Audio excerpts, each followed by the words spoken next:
Hi అండి, welcome to Krishnaveni Sripuram channel. నేను మీ కృష్ణవేణి. అందరికీ నమస్కారం అండి. ఈరోజు రెసిపీ మిరపకాయ బజ్జీలు అండి. మిరపకాయ బజ్జీల కోసం ఒక బౌల్లోకి శనగపిండి, టేస్ట్గా సరిపడినంత సాల్ట్, పావు టీ స్పూను పసుపు, పావు టీ స్పూను వంట సోడా, హాఫ్ టీ స్పూను జీరా వేసుకుని ఒకసారి మిక్స్ చేసుకున్న తర్వాత కొద్దిగా వాటర్ని యాడ్ చేసుకుంటూ ఉండలు లేకుండా బ్యాటర్ని వీడియోలో చూపించిన విధంగా కలుపుకోవాలండి.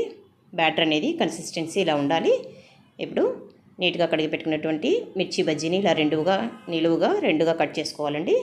వీడియోలో చూపించిన విధంగా ఇలా లోపలి పార్ట్ను మొత్తం పిండితో కవర్ చేసి బయటి పార్ట్కి ఇలా కాస్త మిరపకాయ అనేది కనిపిస్తూ ఉన్నప్పుడు మీడియంగా హీట్ అయినటువంటి ఆయిల్లోకి బజ్జీలని కడాయికి సరిపడినన్ని వేసుకోవాలండి. ఇలా మనకి మిరపకాయ అనేది కనిపిస్తూ ఉంటే బజ్జీలు అనేవి క్రిస్పీగా వస్తాయి, అంతేకాకుండా టేస్టీగా కూడా ఉంటాయండి. మీరు కూడా ఈ రెసిపీని ఒకసారి ట్రై చేసి చూడండి. Please like, share and subscribe.